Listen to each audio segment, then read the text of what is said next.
Welcome to the official Jets podcast. Eric Allen here inside the studio with rookie running back Breece Hall. We're joined as always by the mad backer Bart Scott. Let's get right to it. A hell of a comeback victory. Second time in 2 road games. How did that game winner feel for you? First rushing touchdown in the National Football League. Yeah, I felt like people were trying to say I fumbled, but if you watch, you can see as soon as I got up, I signaled that I scored a touchdown. So I knew the coaches, once we got inside the 10, they were going to put the ball in my hands at least 3 out of the 4 plays we had. So it just shows the level of trust they had in me, and I knew I was going to get in the end zone. Now, you guys fell down 10 points in the fourth quarter, and then you got Kenny Pickett over there all jacked up on Mountain Dew like he's doing his thing. How good did that feel to kind of silence that crowd, especially because I know after they start rallying, they play Renegade and they do all the little theatrics and stuff.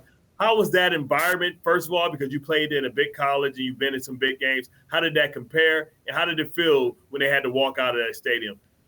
It was really like when all of it started happening, we got in a hard spot and we felt like we were shooting ourselves in the foot. So nobody really ever got flustered or anything. It was just like, all right, guys, we got to lock it in, take it one play at a time. So, and really on that last drive, once we saw that Michael Carter II got the pick, we got in the huddle and Zach said, let's go score an effing touchdown. So we just took it a play at a time, and we knew that we could put ourselves in a good spot to score, and we did that.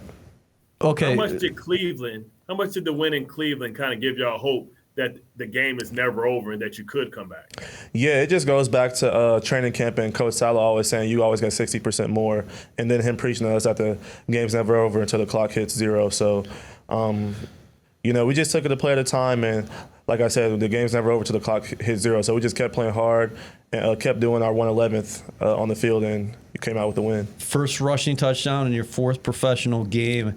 Can you take us through that play? Because, Bart, I went back and looked at that replay today.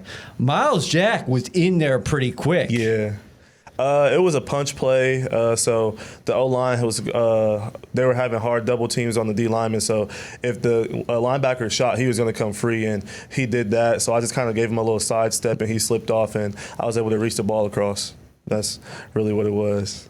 Did you know it right away, as far as when they went to the replay, that clearly you weren't worried about anything? Because on the field, they're saying, Jets recovered the fumble. We're going to go back to where the fumble actually transpired. Yeah, because I felt like, I got really long arms, and I'm like, all right, if we're at the 1, all I got to do is break a tackle and just get the ball in. So I slipped off Miles, reached it across, and Minka Fitzpatrick, as I was bringing it back, he came and kind of hit it out. But I wasn't worried. As soon as I got up, I signaled touchdown. So it was just like, all right, let's just wait for the replay. Now, they don't always get it right, and they don't always overturn themselves sometimes. Yeah. But when you talk about some of the best to ever do it at the goal line, some guys go through, some guys go over. Mm-hmm. Do you have that in your repertoire? Like, from the 1-yard line, take off like LT used to do, and or Walter Payton just get airborne? Oh yeah, if you watch my college film, you'll see me go over top a few times. I think I got everything. I got everything in there. Speaking of that, as far as guys you may have looked up to, your cousin is Roger Craig. Yeah. What do you think about the way he approached the game with the high stepping? You always watch Roger Craig; those legs were high. Yeah. See, we kind of have different running styles. Like, he has a high step, but me, I'm real smooth. I got real long strides, so it's kind of different. But just watching him growing up, I took pride in me being able to do everything: block, run, and catch. So, and him, like, he's such a great running back. I feel like he deserves to be in the Hall of Fame, and just for him to always instill that confidence in me and tell me that, I can contact him whenever I need anything, and for him to always be telling me good luck and good game and everything, that meant the world to me growing up. So, yeah, that means a lot. Yeah. Talking about one of the best dual threat quarterbacks, running backs ever to play the game. You talk about those long strides. You're saying you got those long strides like Eric Dickerson. He was more up top. But when you think about, when I watched the game, I saw interesting personnel that I was hoping that you guys would use, and that's you and Michael Carter in the backfield. And, 2 of those big runs was him kind of going out there and really laying out, force, from the secondary perspective, putting a running back on a cornerback or a safety, opposed to putting a receiver on a cornerback or a safety. Now, he did it for you this week. Now, should we expect next week, you going out there doing your best Mike Allstock impression? Oh, yeah, I'm always willing to go return the favor. Me and him, we've been really unselfish throughout this whole, process. I'm always rooting for him. He's always rooting for me, no matter, who's getting the ball. I feel like the coaches just go off who has a hot hand at the time, and we both can do everything. So no matter who the coaches want in the game at the time, we both can get the job done. So me and him have a great relationship, and as much of a competition that it is between us, we use that to, push each other to get better. We're always critiquing each other and, telling each other ways that we think we could get better and everything. So it's been fun. It's definitely been fun. You told Caroline Hendershot last week, heading into this game, that you really feel like you're hitting your stride. Yeah. What has the transition been like now, 4 weeks in?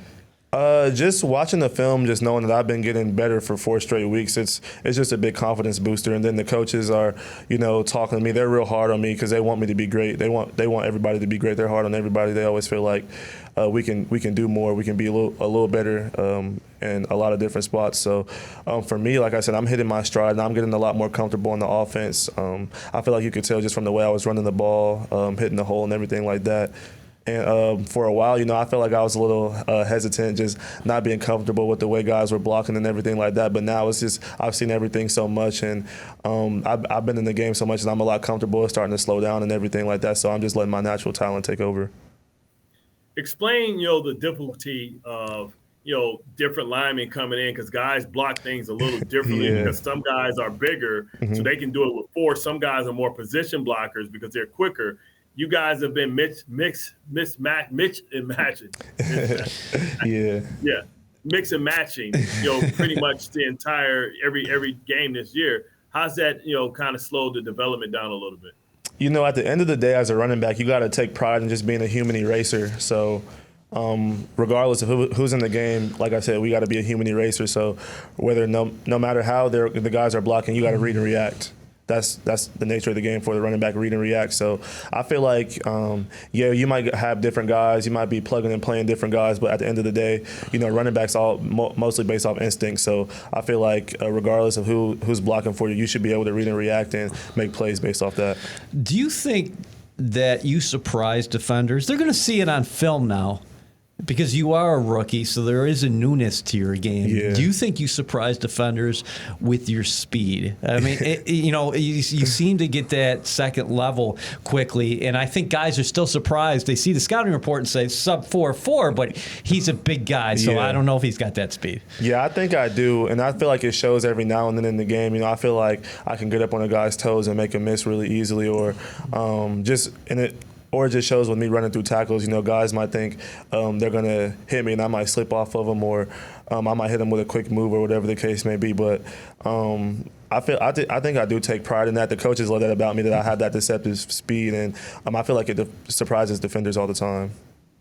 I think your speed's so deceptive that you've surprised a lot of your quarterbacks, because you got that wheel route and it's waiting to hit home for a 50, 60-yard touchdown. Yeah. I think you turn the after boosters on a little bit too fast. Do you think you have you been kind of watching yourself and critiquing yourself on that? How you can kind of get a friendly ball first and then turn the jets on, or is it already R2, L2, XXX off the top? No, I definitely could critique myself, and even if the quarterback's underthrow me, I definitely try to come back and get the ball. I critique myself on that. I feel like every ball they throw to me, it's catchable, and if it hits my hands, I should be catching it. So, but I also make fun of the quarterbacks, like, I'm like, your arm's not strong enough, I'm outrunning you and everything like that. So it's been fun, but we're definitely still working at it. I feel like I'm gonna have a lot more opportunities, because I feel like I'm a matchup nightmare for linebackers who aren't really fast and can't really stay with me. So it's just coming in week in and week out. I'm getting 1% better, and it's been fun so far. You definitely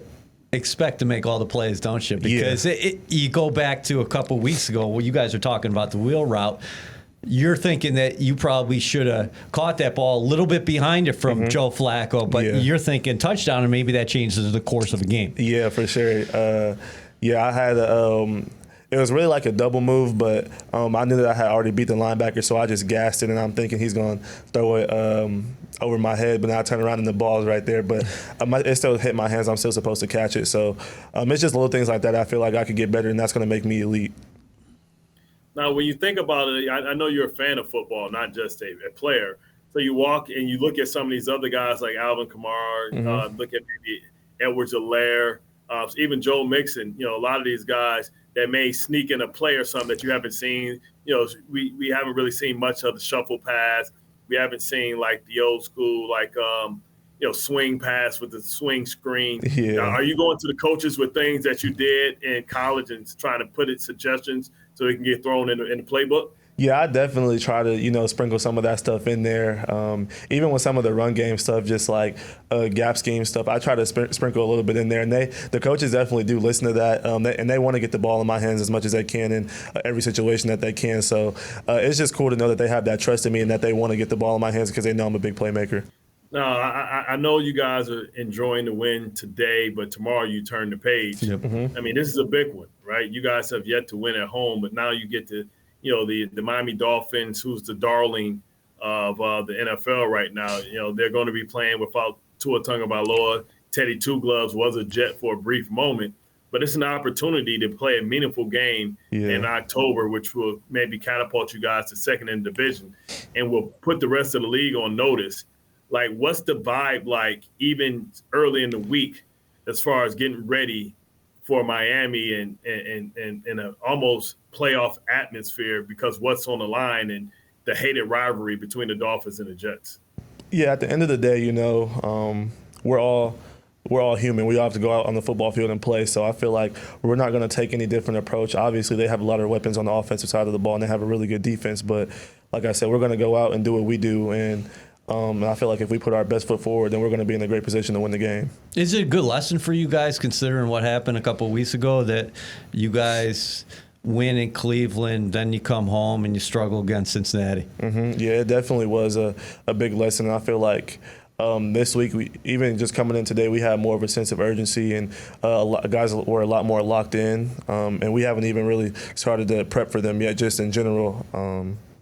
I feel like this week we're not going to take it for granted, and I think we're going to push ourselves even harder just because we knew that we came off of a good win and then lost the game. So we're going to be on ourselves even more. Yeah, being there last night, Bart, I sensed something in the locker room a little bit different than the Cleveland game, which was an improbable comeback. You guys get the onside kick. We know what happens. G-Dub in the end zone from Joe Flacco. You guys win that game. But last night it felt different, where you guys were happy with the win, but the expectation felt there as well. We're happy, but we're not satisfied. And like I said, we all feel like we could have put them away earlier, and we feel like we left some plays out there. And this week we're just going to try to get better. We're going to try to get better at that. It really starts today with recovery, then tomorrow and prep. And tomorrow's our off day, so we have another recovery day essentially. And then Wednesday we just got to come in, be locked in, and be ready to practice. Now, normally I would tell you guys, hey man, don't be overexcited now and kind of play the game during the week, but because you guys are so young and you have all this extra energy, your testosterone levels are high. You know what I mean? Your core, you got everything. I'm gonna tell you guys, go into practice and lay a lot of it out in practice as well, because it'll help you get out to a fast start. You're not an old veteran team that you can, kind of go through the motions and go through it. I'm gonna tell you to be the catalyst, right? You gotta, it doesn't seem like you're much of a vocal guy, right? When you come in there and you don't have a lot of rah-rah guys. Right. If you want to really get a big effect, you remind me much of like Brad Smith, Jericho Cotchery, who those names might not resonate with you here, but they resonate big for Jet fans. They were very quiet guys that carried a big stick. Yeah. And if you are hyped, the team will follow. So just a bit of advice going into a big game, because you want to say it's a game like any other game. No, Miami looks at playing the Jets like it's the Super Bowl, even though the Patriots are our rivalry. For the Dolphins, for some crazy reason, I don't know if it goes back to Jumbo Elliott, Dan Marino, they look at this as an organization like a Super Bowl. They hate the Jets more than anybody else in the division. So if you don't match that intensity, it's going to be a tough day. Right, and I feel like the older guys are doing a good job in instilling in us that we can't take anybody for granted. And we know that Miami's a good team. And I feel like the rookies, like our rookie class, I feel like obviously we probably had the best rookie draft class in the whole draft this year. And I feel like we're all taking a step as just being those leaders, being those spark players for the team. You know, you got Sauce on defense; he's always talking, and then you got me and Garrett who kind of just make those plays and get everybody going. So we're all taking pride in just being a spark for our team, a spark for the team right now. And then the older guys are just doing a great job of keeping us humble and just showing us the way for us to be a winning organization and for us to just keep taking steps forward for us to keep winning games. How tight are you guys? You just mentioned Gardner. You mentioned Wilson. Yeah. Who you guys are like a duo, and I see how tight you guys are inside the locker room, but extends beyond that. Jermaine Johnson comes up with his first full sack yesterday. Yeah.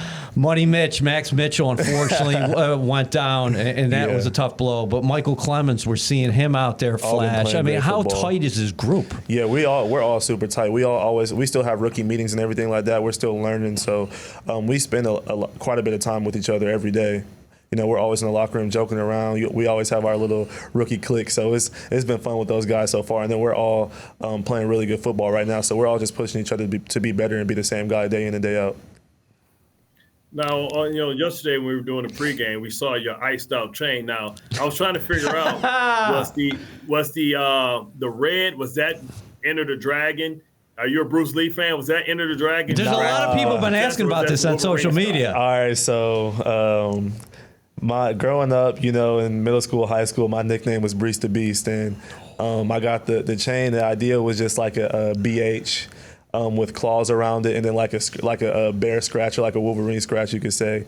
And so we came up with that idea and tried to throw some blood in it, the red in it, and it came out really good. So I saw it got posted all over the internet, which wasn't my intention. I kind of wanted to keep it low key and everything like that, but it came out nice. I enjoy it. It's a good piece to have, but it's not anything I wear every day. You see, I don't have it on. I'm not really a big jewelry guy, but it was kind of just a gift to myself because I feel like I put myself in a great spot, and I've been having a lot of fun. So my mom wasn't a huge fan of it because she doesn't like me spending that much money, but she kind of had to be content because I don't do anything too crazy. So it was just a nice little gift. All right, so Bart might ask you how much the chain cost. I'm not going to. Okay, listen. All right, good. I got my own jewelry. Yeah, I know how much that stuff costs. Can we keep the nickname though, Breece the Beast? I like this. Yeah, it's been like that since about 6th or 7th grade. So it started out as just it was an Instagram name, and then I started getting all the notoriety in football and stuff and basketball, and so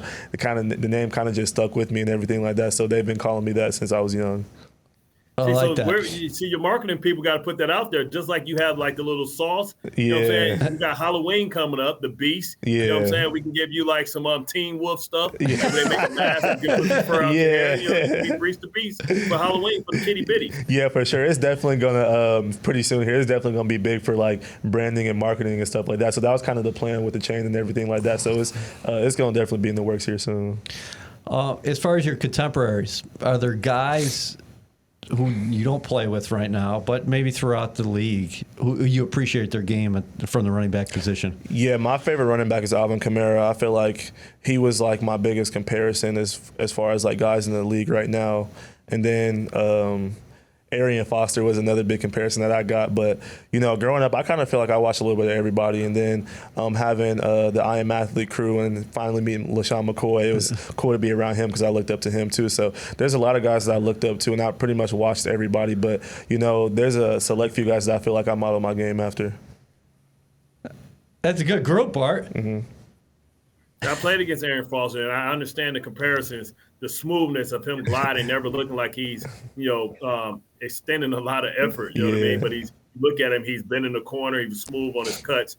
He was like a glider. Edgerrin James is kind of a similar type of runner as well. When I played Edgerrin James in that same breath, maybe Clinton Porter's as far as those sliders, those jump guys that can stop and start, but it's always smooth. Cut on a dime. Shady McCoy. Yeah. Yeah, that's pretty cool. And Kamara, I mean, he can beat you every kind of way. And he makes it look so effortless, too. That's what I like, because I feel like that's partially how I play. I'm just so smooth, and it doesn't look like I'm trying all the time when I am. But, yeah, just guys like that, I feel like those type of guys are different just because they, you can never really tell how hard they're trying, how hard they're going, but, they're killers at the same time. You got quoted a lot today from what you said in the locker room after the game about go getting an effing touchdown. And somebody having testicular fortitude there. And Zach Wilson. Yeah. What was he like throughout the 4 quarters? That's the first time you played with him. Yeah, he just even kill. He wants to get out there and be making plays. And he missed me a few times, and he was hard on himself. But he's like, yeah, we'll be good. Like, I'm gonna get you. So just knowing that, Zach always has that big play mentality. He always wants to win. And then it's just crazy to see him back out there running around, breaking out of sacks, and doing all the crazy plays and everything like that. So the game was definitely fun with him. I felt like everybody was having a lot of fun, and like I said, the last drive, he said, "Let's go score an effing touchdown." And up till then, he probably wasn't having the best game, but we still got the win, and he definitely made some huge plays for us. So that's always a positive. Bart, that's a young group growing together. I mean, the bottom line, that's what's happening here. Mm-hmm. 2 double-digit fourth-quarter deficits on the road. 2-0 on the road for Bryce the Beast and company. We thank you so much for joining us today. Mm-hmm. WynnBET is bringing the excitement of Wynn Las Vegas to online sports betting and casino play. Get in on all your favorite teams, players, and sports. From boosted parlays to live in-game odds on every major sport, they have what you need to win. Jets fans in New Jersey, sign up today and use promo code XJETS. And after placing your first $100 wager, you will receive $100 to bet with. You will receive a $50 free bet and a $50 casino bonus. Again, the promo code is XJETS. Offer subject to change. Offer only available in New Jersey. Terms and conditions apply. You must be 21 or older to participate. Please visit wynnbet.com to view welcome offers available in Arizona, Colorado, Indiana, Louisiana, Michigan, New York, Tennessee, and Virginia. We are presented by WynnBET. Betting is a team sport. Bet together at WynnBET. Eric Allen in studio with Bart Scott. We just had Breece Hall on here. Breece the Beast. What do you think about the nickname? You like it? I mean, he's Breece right now. He got to do a little bit more work for me to call him Breece the Beast. But, so far, so good. A very humble kid, guy that you can see getting better every single week. He has a lot of tools in his toolbox. And I think by the time we get to the middle of the season, he'll be able to use all of them. Well, you said it before the year. We're taping for Jets Game Day with Robert Saleh, which airs Sundays, CBS, 7:30 a.m. You said that Hall is going to be your offensive rookie of the year. Yeah, I mean, it's crazy because I think he's in a battle with Garrett Wilson as well, his own teammate, because he's made a case early on and captured the attention of opposing teams, but also the attention of the fans, all fans of the NFL.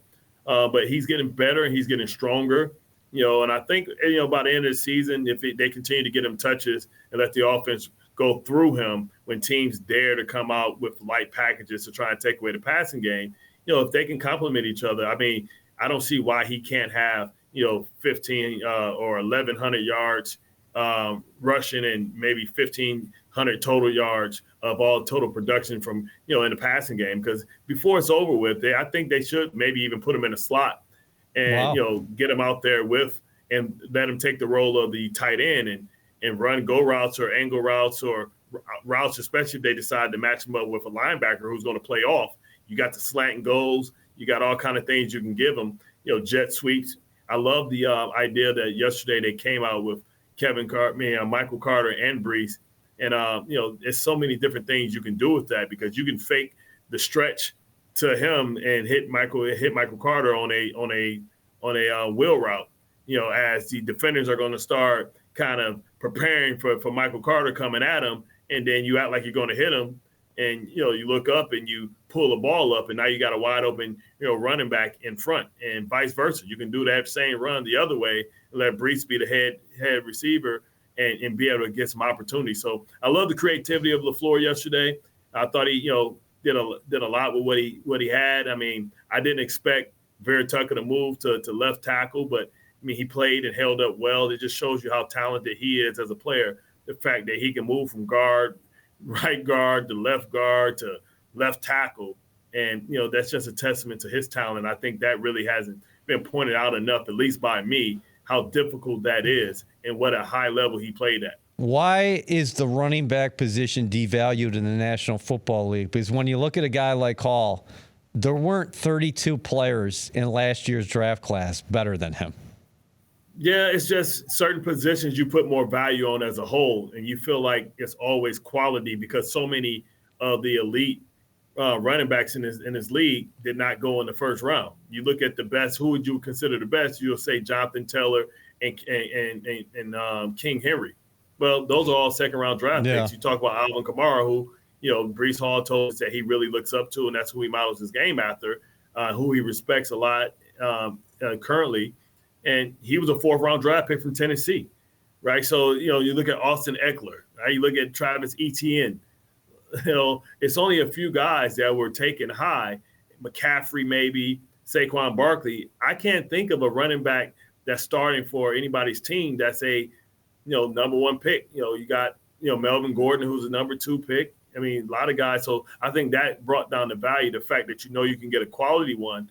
It's a lot harder to find a left tackle or lockdown corner, a pass rusher than it is a running back. All right, so let's talk about Zach Wilson. A little bit of a bumpy ride there early in the game, but what do you think this can do potentially for him down the line? This is the first regular season game since last January. He played 9 preseason snaps against the Eagles, Bart.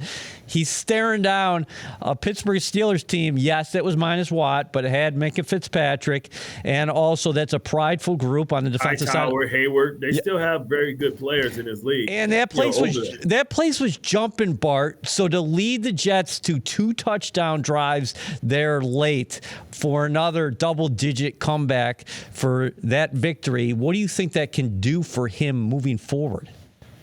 I think it just reaffirms that all the hard work he did in the offseason was worth it. The adding of putting up the muscle mass, the chemistry that he had by, getting his receivers to come out and train with him in the offseason. It all paid dividends. And then, he can just take a start. I mean, he was a little rusty at first, getting out of the pocket, I think, when he still had protection, spinning out. And then he settled down, right? He settled down in the pocket. And you talk about those last couple of throws. Those were from the pocket on time and, really manipulating the defense with his eyes. So now, this is what this season is all about, to know if we have a franchise quarterback. And so far, so good. Now he has to put it together on the team.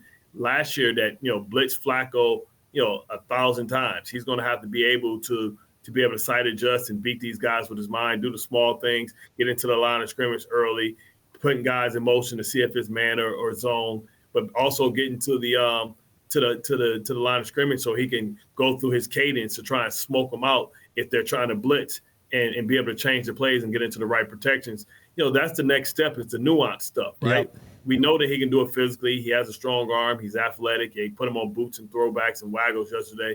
But we want to know if he can do that pre-snap, information where he sees what's going on, understands conceptually what the opposing defense is trying to do, and be able to exploit it and get his team in the best play possible. Do you think the Jets are ready to close the gap inside the AFC East? I'm not asking you whether they're going to be AFC East champs this year, but this is a team that did not win a division game last year, and this is a changed landscape from what we're used to.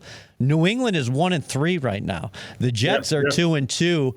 Both the Miami Dolphins, who you mentioned before when we were talking to Breece, they're league upstart right now. A lot of people are giving them attention and praise, and rightfully so. They're 3-1, and the Bills are dealing with some injuries right now, but the defending AFC East champs 2 years running, they're 3-1.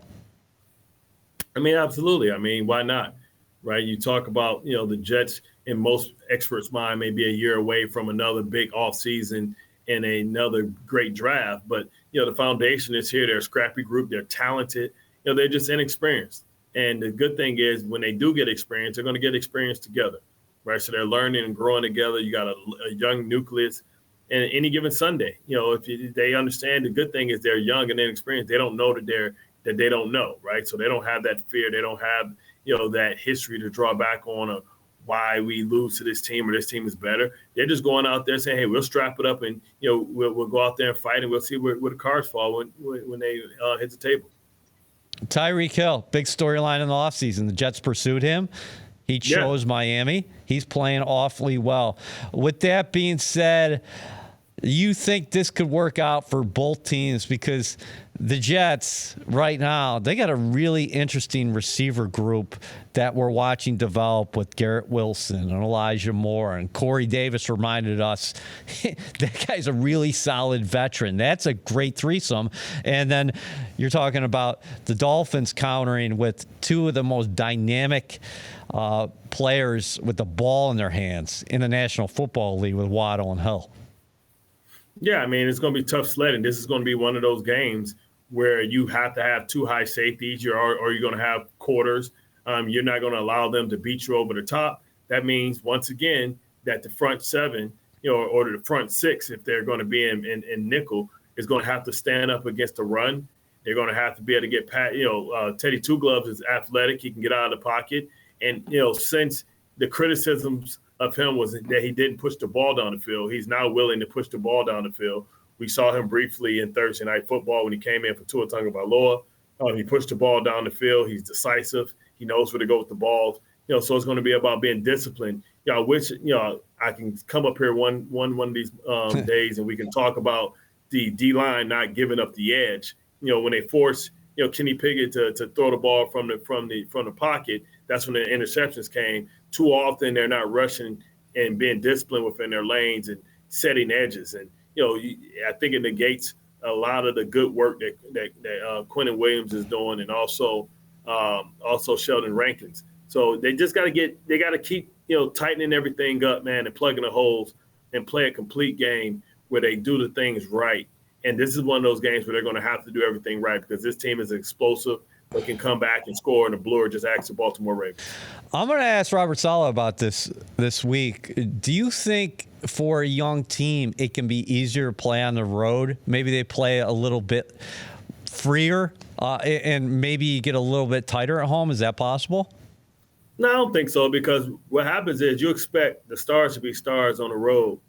The role players struggle on the road. And you expect them to play better at home because they're not getting booed. They're being cheered. They're not worried about if they mess up, they're going to get booed. I think that this is just this the opponents that they've played. Okay. They played a team with their back against the wall in the Cincinnati Bengals, and they were desperate to come out and get a win. They knew they couldn't go 0-3.